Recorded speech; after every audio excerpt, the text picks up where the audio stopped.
अस्सलाम वालेकुम नाजरीन, आप देख रहे हैं INN चैनल। मैं हूं शेख अहमद अली। INN चैनल के पूरे मैनेजमेंट और स्टाफ की जानिब से आप सभी को ईद मिलादुन नबी सल्लल्लाहु अलैहि वसल्लम की पुरखुलूस मुबारकबाद। आज के इस ख़ास बात में हम देखेंगे कई अहम कौमी और बैनुल अक़वामी ख़बरें।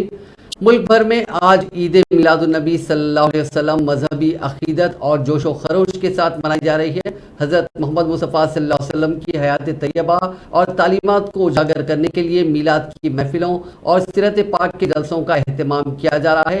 ताम का भी अहतमाम किया जा रहा है। इस मौके पर मीलाद जुलूस भी निकाले जा रहे हैं। कौमी दारुल हुकूमत दिल्ली और हैदराबाद में सिक्योरिटी के वसीतर इंतजामात किए गए हैं। आज सदर जमहूरिया द्रौपदी मुर्मू, वज़ीर आज़म नरेंद्र मोदी, कांग्रेस के सीनियर कायद राहुल गांधी ने भी ईद मिलादुन नबी सल्लल्लाहु अलैहि वसल्लम के मौके पर अवाम को मुबारकबाद पेश की।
जम्मू कश्मीर वक्फ बोर्ड की चेयरपर्सन की सरबराही में नगीन से लेकर आसार शरीफ दरगाह हजरत बल तक मिलाद जुलूस निकाला गया, जिसमें लोगों की एक बड़ी तादाद ने शिरकत की। बता दें कि जम्मू कश्मीर की तारीख में ऐसा पहली मरतबा हुआ है कि जब वक्फ बोर्ड चेयरपर्सन की सरबराही में मिलाद का जुलूस बरामद हुआ। एक रिपोर्ट के मुताबिक इतवार के रोज़ वक्फ बोर्ड की चेयरपर्सन डॉक्टर दरख्शां इंद्राबी की सरबराही में मिलाद का जुलूस बरामद हुआ। उन्होंने बताया कि नगीन से लेकर दरगाह हजरत बल तक ये जुलूस निकाला गया, जिसमें आशिकान रसूल सल्लल्लाहु अलैहि वसल्लम की एक बड़ी तादाद ने शिरकत की। सूबाई कमिश्नर कश्मीर PK पॉल, ज़िले तरक्याती कमिश्नर एजाज असद और एडिशनल डिप्टी कमिश्नर भी इस मौके पर मौजूद थे।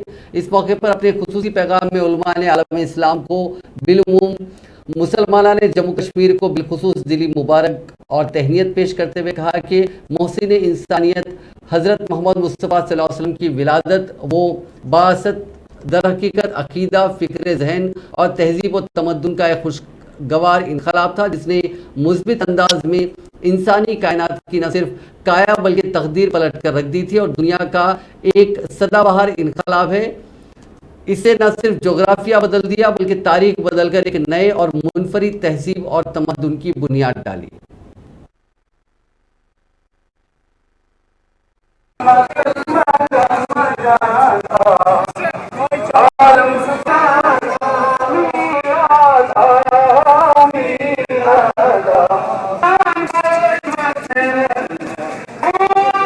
ये पहले आपके ज़रिए से मैं तमाम दुनिया को और ख़ासकर अपने कश्मीर के जम्मू कश्मीर के तमाम लोगों को ईद मिलादुन नबी सल्लल्लाहु अलैहि वसल्लम का मुबारकबाद पेश करती हूँ। ये मौका हमें अल्लाह ने दिया और सरवर कायनात सल्लल्लाहु अलैहि वसल्लम की आमद जब दुनिया में हुई, अब सल्लल्लाहु अलैहि वसल्लम के लिए ही ये कायनात बनाई गई। शम्स व कमर रोशन है ता क़यामत। और कैसे ना आज वक्फ बोर्ड इस ईद मिलाद को जोश खरोश से मनाए, और आप सल्लल्लाहु अलैहि वसल्लम के नाम से ही जब दुनिया जगमगाती है तो हम तो उन्हीं के नाम से जीते हैं और उन्हीं के नाम से हमें आखिरत में शिफा मिलेगी। तो हमें ये चाहिए तमाम मोमिनों को, तमाम अहले इस्लाम को, तमाम इंसानियत के जो लोग मानने वाले हैं उनको नबी अकरम सल्लल्लाहु अलैहि वसल्लम का ये दिन और ये ईद हमारे लिए वाकई में ईद है, क्योंकि रोज़े महशर में इन्हीं ईदों का और आप सल्लल्लाहु अलैहि वसल्लम का ही हमें शिफा मिलेगा। मैम हम क्या अपना नए साल जो ऐसा जुलूस फिर से देखने को मिलेगा हमें? इंशाअल्लाह रहमान। अब तो अल्लाह ने चाहा तो रसूल अकरम सल्लल्लाहु अलैहि वसल्लम का ज़ुहूर हर तरफ तो कायनात में है, और उसी ज़ुहूर के ज़रिए से हम आगे चलेंगे और ये कायनात भी रोशन रहेगी। और हमारा दीन इस्लाम इसी के नाम से, आप सल्लल्लाहु अलैहि वसल्लम के नाम से ही रोशन है। और हमारा फ़र्ज़ है वक्फ बोर्ड का कि हम रसूल अकरम सल्लल्लाहु अलैहि वसल्लम सरवर कायनात दो जहां सल्लल्लाहु अलैहि वसल्लम का ये ईद मिलाद बड़े जोश से मनाए, ईमान से मनाए। हमारा ईमान तो यही है, रोज़े महशर की ज़मानत यही है, हम कैसे न मनाएं। आखिर पे एक सवाल, जब आप चेयरपर्सन बनी वक्फ बोर्ड की तो आपने बहुत सारे ऑर्डर्स इजरा किए आपने वक्फ बोर्ड से, तो बहुत सारे यहाँ की रीजनल पॉलिटिकल सीनियर कांग्रेस कायद राहुल गांधी 7 सितंबर को शुरू हुई अपनी भारत जोड़ो यात्रा के 32वें दिन इतवार के रोज नौजवानों के एक ग्रुप से मुलाकात की और समाज में बढ़ती बेरोजगारी और मजहबी तफरीक से आज़ाद भारत बनाने का अहद लिया। राहुल गांधी ने बीजेपी का नाम लिए बगैर कहा कि कुछ सियासी पार्टियां नौजवानों को गुमराह कर मुल्क में नफरत फैलाने की कोशिश कर रही हैं। उनके इस यात्रा में कर्नाटका के सीनियर कायद सिद्धारामैया और कर्नाटका पीसीसी के सदस्य डीके शिव कुमार भी मौजूद थे। इसी दौरान कांग्रेस के सीनियर कायद दिग्विजय सिंह ने कहा कि राहुल गांधी भारत जोड़ो यात्रा के बाद एक नए अवतार में नजर आएंगे।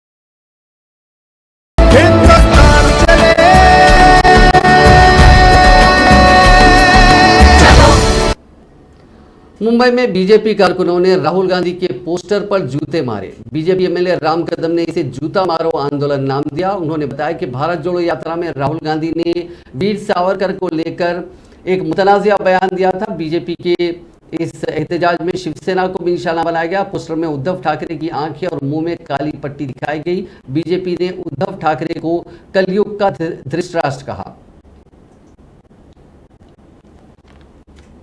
वज़ीर आज़म नरेंद्र मोदी इतवार के रोज से 3 दिन के गुजरात दौरे पर हैं। इतवार की दोपहर 3:30 बजे वो अहमदाबाद पहुंचे। एयरपोर्ट पर वज़ीर आला भूपेंद्र पटेल और गवर्नर देवव्रत आचार्य ने उनका इस्तकबाल किया। इसके बाद पीएम एयरफोर्स के हेलीकॉप्टर से मेहसाना जिले के माडेरा गांव के लिए रवाना हुए। वहां उन्होंने कई स्कीम्स का इफ्तिताह अंजाम दिया और फाउंडेशन स्टोन रखा। पीएम ने माडेरा को मुल्क का पहला सौर विलेज डिक्लेयर किया। मोदी इतवार की दोपहर अहमदाबाद एयरपोर्ट पर पहुंचे और उसके बाद वहीं से मोडेरा रवाना हुए।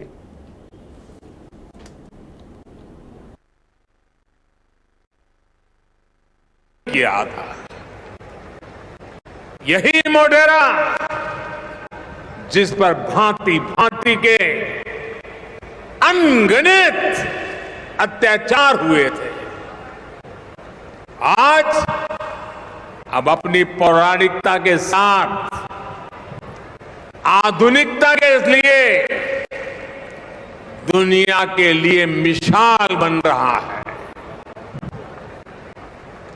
भविष्य में जब भी સોલર પાવર को लेकर के बात होगी, જ્યારે પણ દુનિયામાં સૌર ઉર્જાની વાત થશે એટલે મોઢેરા પહેલું નામ દેખાશે.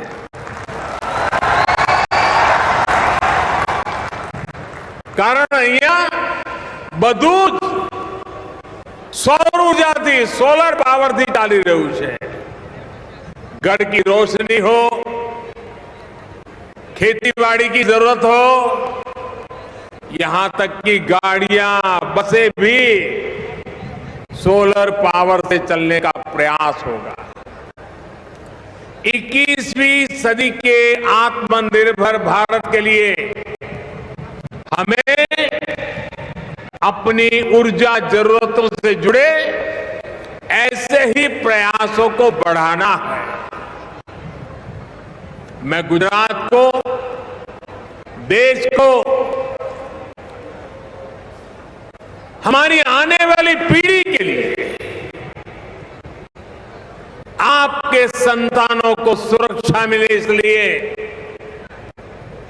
दिन रात मेहनत करके देश को दिशा में ले जाने का निरंतर प्रयास कर रहा है. अने ये दिवस दूर नहीं हुआ है. बीजेपी ने 2024 में होने वाले लोकसभा इंतखाबात की तैयारियां शुरू कर दी हैं. इसके लिए पार्टी 2019 में हारी 144 लोकसभा सीटों पर रैलियां करने की स्कीम बना रही है. इन लोकसभा सीटों में से 40 पर वजीर आजम नरेंद्र मोदी 40 बड़ी रैलियां करेंगे. बची हुई सीटों पर बीजेपी सदर जेपी नड्डा, मरकजी वजीर दाखिला अमित शाह समेत बड़े कायदीन मीटिंग्स करेंगे. इस पूरी स्ट्रैटेजी को लोकसभा प्रवास योजना फेज 2 कहा गया है. पार्टी के अंदरूनी जराये के मुताबिक वजीर आजम मोदी जिन 40 लोकसभा सीटों पर बड़ी रैलियां करेंगे उन्हें 40 क्लस्टर्स में बांटा गया. नए प्लान के मुताबिक वजीर आजम की इन सभी 40 क्लस्टर्स में पब्लिक मीटिंग्स होंगी. इन क्लस्टर्स के इंचार्ज कैबिनेट वजीर होंगे. बाकी बची 104 सीटों पर बीजेपी सदर जेपी नड्डा, मरकजी वजीर दाखिला अमित शाह और दूसरे मरकजी काबीना के अरकान होंगे जो यहाँ मीटिंग्स करेंगे. पूरा प्लान कैसे काम करेगा इसको लेकर काफ़ी तफसीली बातचीत की गई है. ये पूरी स्ट्रैटेजी सितंबर के महीने में नई दिल्ली में बीजेपी हेडक्वार्टर्स में हुई मीटिंग के बाद तैयार की गई है. पार्टी के कौमी सदर जेपी नड्डा और मरकजी वजीर दाखिला अमित शाह ने उस मीटिंग में उन 144 लोकसभा सीटों का एनालिसिस किया जिन्हें 2024 के लोकसभा इंतखाबात के मद्देनजर पार्टी के लिए मुश्किल माना जा रहा था. इस मीटिंग में 25 मरकजी वज़रा शामिल थे. इन सभी वज़रा ने उन्हें सौंपे गए 3 से 4 लोकसभा हलकों में उनके काम को लेकर रिपोर्ट्स पेश की थी. गुजरात के नवसारी में वांसदा चीखली से कांग्रेस एमएलए और आदिवासी लीडर अनंत पटेल पर हफ्ते की रात कुछ हमलावरों ने हमला कर दिया. हमले में एमएलए के सिर और आंख के पास चोट लगी है. एमएलए की कार भी तबाह हुई है. हमले में उनके ड्राइवर का मोबाइल भी छीन लिया गया. हमला किए जाने के बाद कांग्रेस वर्कर्स ने वहां मुजाहरा किया और एक दुकान में आग लगा दी और एक मौके पर पहुंचे फायर सर्विसेज की गाड़ी में भी तोड़फोड़ की. इलाज करवाने के बाद एमएलए अनंत पटेल ने मकाम वाक़े पर धरना दिया और मुलजिमीन की गिरफ्तारी की मांग की.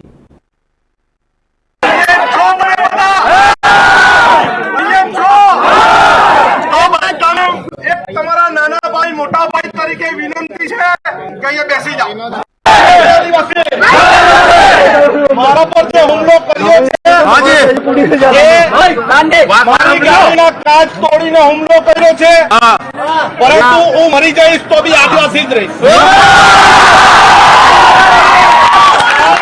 સત્યાગ્રહમાં જેને ભાગ લેવો હોય તેને અહીં જો બેસવું હોય તો બેસવાનું છે. આપણે કોઈ પણ જાતનો કાંકરી ચાળો કરવાનો નથી. આપણે પોલીસની લાઠી ખાવા તૈયાર છો? આપણે હજુ માર ખાવા તૈયાર છો? આપણે માર ખાશું, લોહી નીકળે તો લોહી કાઢશું, પણ આપણે આપણા તરફથી કઈ કરવાનું નથી. જ્યાં સુધી પોલીસ તંત્ર અને પોલીસના ઉચ્ચ અધિકારી ન આવે અને જ્યાં સુધી બાયલો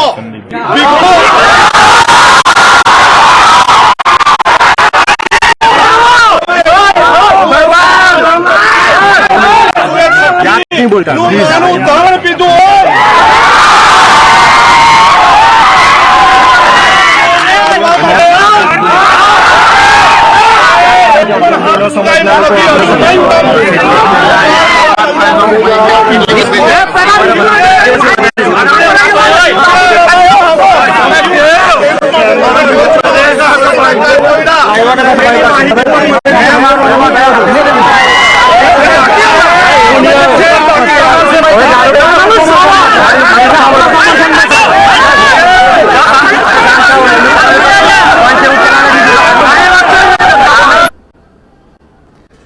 के नेशनल काउंसिल की मीटिंग में तमिलनाडु के वजीर आला एम.के. स्टालिन लगातार दूसरी बार पार्टी के सदस्य चुने गए हैं।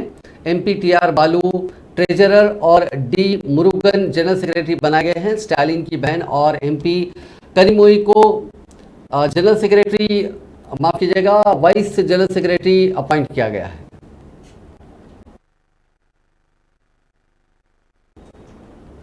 कौमी दारुल हुकूमत दिल्ली में आरजेडी का 2 रोज़ा इजलास चल रहा है। इस मीटिंग में आरजेडी सुप्रीमो लालू प्रसाद यादव ने एक बड़ा ऐलान कर दिया है। दरअसल इस मीटिंग में लालू प्रसाद यादव ने कहा कि अब से उनके बाद पार्टी के जानशीन उनके छोटे बेटे यानी तेजस्वी यादव होंगे। उन्होंने ये भी कहा कि पार्टी जो भी अहम फैसले लेगी वो तेजस्वी ही लेंगे। अब लालू के इस बयान के बाद पार्टी की पूरी बागडोर तेजस्वी यादव के हाथ आ गई है।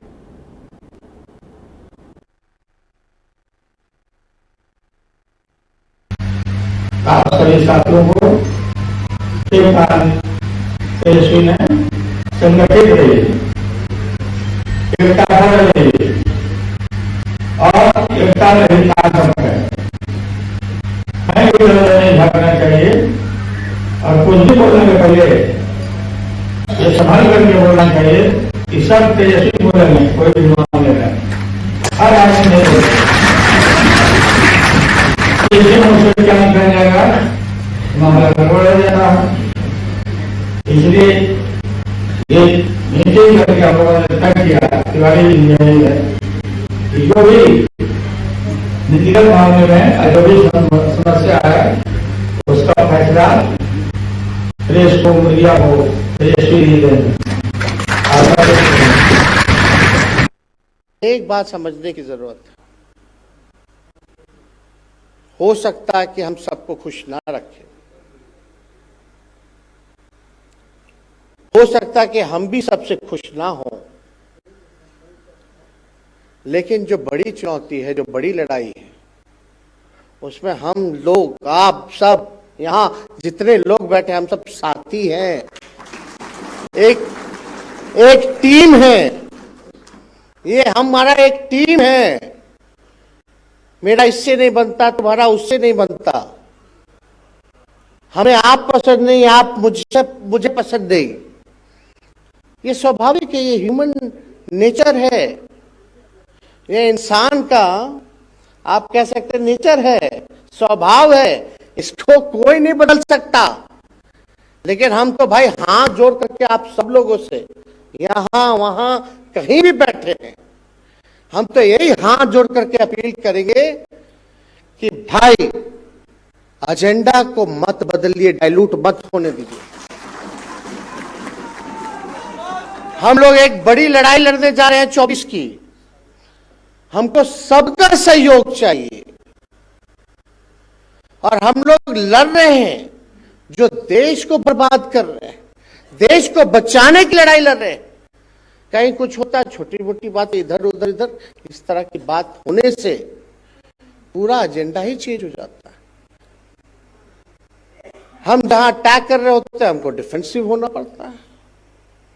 और हम बिहार से क्या मैसेज देंगे, क्या देने आए हैं, तो बड़ा गोल क्या है, बड़ा उत्तर प्रदेश के साबिक वजीर आला और समाजवादी पार्टी के सरपरस्त मुलायम सिंह यादव की हालत इंतहाई नाजुक है और वो हयात बख्श अद्वियात पर मुनसर हैं। गुड़गांव के मेदांता अस्पताल के medical director doctor Sanjeev Gupta ने कहा कि माहिरीन की एक बड़ी टीम अस्पताल के आईसीयू में मुलायम सिंह यादव का इलाज कर रही है और उनकी सेहत पर लगातार नजर रखी जा रही है। ख्याल रहे कि समाजवादी पार्टी के सरपरस्त मुलायम सिंह यादव की सेहत तकरीबन 3 साल से खराब चली आ रही है। उन्हें महीने में 2 से 3 बार मायने के लिए अस्पताल में दाखिल कराना पड़ता है। अगस्त से उनकी सेहत इंतहाई नाजुक बनी हुई है।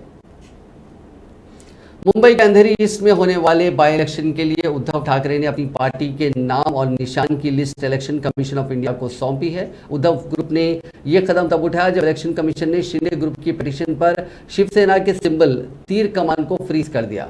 ईसी के फैसले के बाद शिंदे और उद्धव ग्रुप इस निशान का इस्तेमाल इलेक्शन में नहीं कर पाएंगे। कुछ रिपोर्ट्स में जराये के हवाले से इतवार के रोज दावा किया गया कि उद्धव ग्रुप ने 2 नाम इलेक्शन कमीशन को बताए हैं। पहला शिवसेना बाला साहेब ठाकरे और दूसरा शिवसेना उद्धव बाला साहेब ठाकरे। निशानों में उद्धव ग्रुप ने अपनी पहली पसंद त्रिशूल बताई, दूसरा निशान उगता हुआ सूरज है। मातोश्री में उद्धव ठाकरे के ग्रुप ने कायदीन के साथ एक मीटिंग की, जिसमें इलेक्शन कमीशन के अहकाम के मुताबिक पार्टी का नया नाम और सिंबल पर बातचीत की गई और एक लेटर इलेक्शन कमीशन को भेजा गया। इंडियन रेलवेज ने बेंगलुरु मैसूरू टीपू एक्सप्रेस का नाम बदलकर वुडियार एक्सप्रेस रख दिया है। एक रिपोर्ट के मुताबिक बीजेपी के रुकन पार्लियामेंट प्रताप सिम्हा ने ट्रेन का नाम बदलने के सिलसिले में वजारत रेलवे को खत लिखा था। वजारत रेलवे ने इस ट्रेन का नाम तब्दील करने के लिए खत भी जारी किया। इस मामले पर कांग्रेस और मजलिस इत्तेहादुल मुस्लिमीन ने बरहमी का इजहार किया। बीजेपी पर हमला करते हुए एमआईएम के सदर असदुद्दीन अवैसी ने कहा कि बीजेपी टीपू की विरासत को कभी मिटा नहीं सकेगी। ट्रेन का नाम तब्दील करने के हवाले से असदुद्दीन अवैसी ने कहा कि बीजेपी हुकूमत ने टीपू एक्सप्रेस का नाम बदलकर वुडियार एक्सप्रेस कर दिया। टीपू ने बीजेपी को परेशान कर रखा है, क्योंकि टीपू ने बरतानवी सल्तनत के खिलाफ 3 जंगें लड़ी थी। किसी और ट्रेन का नाम भी तो वुडियार एक्सप्रेस रखा जा सकता था। देखिए, एक बात हम तमाम को समझने की जरूरत है कि जब भारत का संविधान बन गया, उसके बाद जब संविधान की पहली किताब बनाई गई, उस पहली किताब में भारत के सबसे मशहूर और जिम्मेदार लोगों की शख्सियतों की फोटोज में डाली गई, जिसमें राम, सीता, लक्ष्मण भी है, जिसमें गुरु नानक भी है, जिसमें गौतम बुद्ध भी है, झांसी की रानी भी है, अकबर भी, उसमें टीपू सुल्तान की भी फोटो है। जब संविधान बनाने वालों ने, कॉन्स्टिट्यूंट असेंबली के जिम्मेदारों ने उस पहली संविधान किताब में टीपू सुल्तान की फोटो डाली, तो भाजपा को उससे नफरत क्यों है? से नफरत, ये भारत को जो अंग्रेजों से लड़ाई लड़ी, जो अंग्रेजों की गुलामी से भारत को छुड़ाने के लिए जो टीपू ने अपनी जान की कुर्बानी दी, आप उसकी तौहीन कर रहे हैं। आप 75 साल का अमृत उत्सव मना रहे हैं और जिस शख्स ने अपना सब कुछ कुर्बान कर दिया। भाई, टीपू तो उन राजा रजवाड़ों में से नहीं था जो अंग्रेजों से मिल लिए और जब देश आजाद हुआ तो देश की आजादी में कुछ रोल अदा नहीं किए, वो कभी पॉलिटिकल पार्टी ज्वाइन कर लिए। अरे, भाजपा में ऐसे राजा रजवाड़े हैं जो अंग्रेजों के साथ थे, जो झांसी की रानी को से गद्दारी किए थे, आज बड़े बड़े मंत्री बनकर बैठे हैं उनके डिसेंडेंट। और टीपू का खानदान तो बंगाल में रिक्शा चला रहा है, गुर्बत में, झोपड़ियों में है। तो ये बिल्कुल गलत है। टीपू के नाम को भाजपा मिटाने की कोशिश कर रही है और टीपू का नाम कभी नहीं मिटने वाला है। नहीं, देखिए, निर्मला सीतारमण जी ने, जो भारत के फाइनेंस मिनिस्टर हैं, उन्होंने ये कहा कि चीफ मिनिस्टर ने किसी साधु के बोलने के ऊपर अपने पार्टी का नाम बदल लिया। तो मैं टीआरएस वालों पर मुझे ताज्जुब हो रहा है कि उसका जवाब देना चाहिए था। अगर वही बात मैं कहता तो आप इसको हिंदू धर्म के खिलाफ है, ओवैसी कहते थे। टीआरएस के जिम्मेदारों को, टीआरएस के मुख्यमंत्री को या उनके पार्टी के लोगों को कहना चाहिए कि वो हिंदू धर्म के मुताबिक उनका जो भी बिलीफ सिस्टम पे फॉलो कर रहे हैं। और निर्मला सीतारमण को क्रिटिसाइज करना चाहिए था उनको कि वो हिंदू धर्म के खिलाफ क्यों है। टीआरएस के लोगों को। दिल्ली की केजरीवाल हुकूमत में वजीर राजेंद्र पाल गौतम ने अपने ओहदे से इस्तीफा दे दिया। उन पर हिंदू मजहब के खिलाफ बयान देने का इल्जाम लगा था। वो दिल्ली में बौद्ध मजहब के दीक्षा प्रोग्राम में शामिल हुए थे, जहां उन्होंने लोगों को हिंदू देवी देवताओं को नहीं मानने का हलफ दिलाया था। राजेंद्र ने अपने रेजिग्नेशन लेटर में लिखा कि बाबा साहेब की जो हलफ थे उन्हें दोहरा रहे थे। इससे बीजेपी को एतराज है। बीजेपी गंदी सियासत कर रही है। इससे ही काफी तकलीफदा होकर वो अपने ओहदे से इस्तीफा दे रहे हैं। वो आयोजन दीक्षा दिवस पर पूरे देश में हजारों जगह पर होता है और उसमें करोड़ों लोग उसमें शामिल होते हैं। और वहां जिस तरह 14 अक्टूबर 1956 को डॉक्टर बाबा साहेब अम्बेडकर जी ने इस जातिगत उत्पीड़न और छुआछूत के खिलाफ जो दीक्षा ली थी बुद्ध के धर्म की, वहां 22 प्रतिज्ञाएं अपने लाखों अनुयायियों को दी थी। और 14 अक्टूबर 1956 से लेकर आज तक पूरे देश में नहीं, पूरी दुनिया के अंदर हर साल हजारों जगह आयोजन होता है, जहां हमारे करोड़ों लोग ये दीक्षा, बौद्ध धर्म की दीक्षा लेते वक्त उन 22 प्रतिज्ञाओं को दोहराते हैं। उन्हीं 22 प्रतिज्ञाओं को भारत सरकार, मोदी जी की खुद सरकार ने doctor Ambedkar life and speeches के अंदर वॉल्यूम 17 में छपवाया है। और उन्होंने ही नागपुर की दीक्षा भूमि में शिलापट्ट पर वो सारी 22 प्रतिज्ञा लिखवा के लगवाई हुई है। उसपे गडकरी जी भी जाते हैं, उसपे महाराष्ट्र के मुख्यमंत्री के तौर पर फडणवीस जी भी गए, उसपे भारत सरकार के 2 मंत्री जो आज की डेट में केंद्रीय मंत्री है वो भी उस आयोजन इस बार भी गए।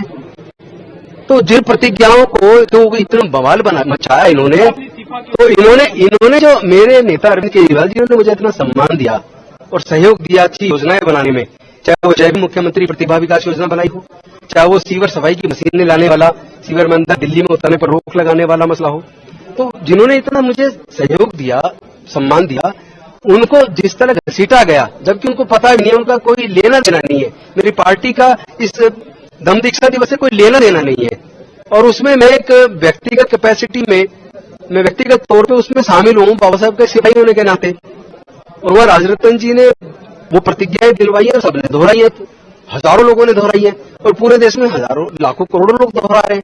उसको पकड़ के मुद्दा बना के जिस तरह भारतीय जनता पार्टी मेरी जयपुर में 22 साल की लड़की से छेड़छाड़ और मारपीट का मामला सामने आया। कुछ बदमाश लड़की को बीच सड़क पर रोककर छेड़छाड़ करने लगे। एतराज करने पर सिर पर शराब की बोतल फोड़ दी। इसके बाद हॉस्टल की कई लड़कियां सड़क पर उतर आईं। बारिश के बीच जयपुर भरतपुर हाईवे पर जाम लग गया।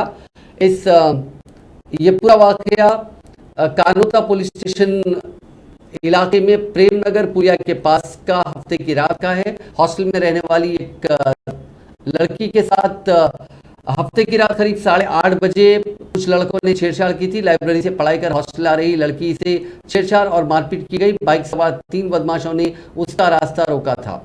इस पूरे मामले को लेकर हॉस्टल की दीगर लड़कियों ने जमकर एहतजाज किया।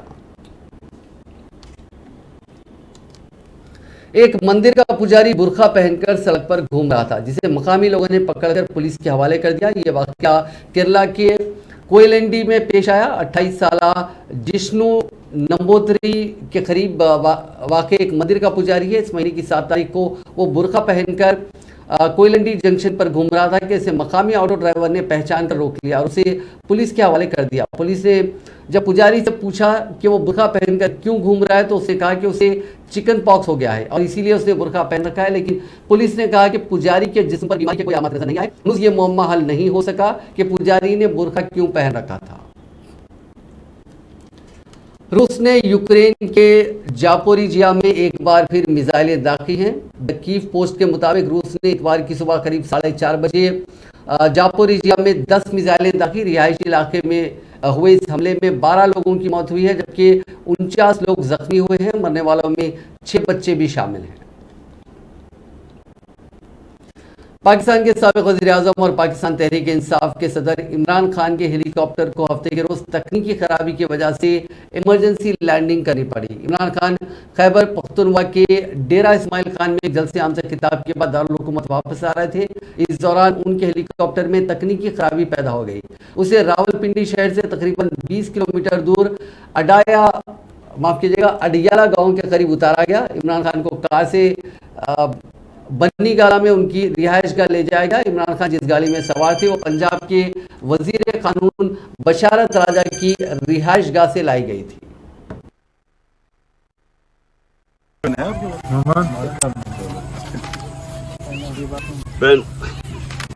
मेरे पास नहीं है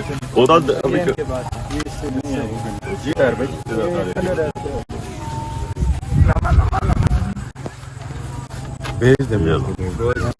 ओके क्या करते हैं सर गाँव में? क्या करते हैं? क्या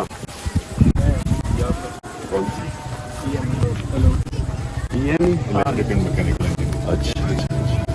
और तुम? मोटरसाइकिल। बाकी क्या करते? कितने नौकरी है यहाँ? ये कितनी है पता है? कितने? ओके आपके मीटिंग सर बताएं। मीटिंग मैं आपके अच्छा। नाज़रीन, आज की खास बात में बस इतना ही। आपसे कल मुलाकात होगी नई खबरों के साथ। आप देखते रहिए INN चैनल।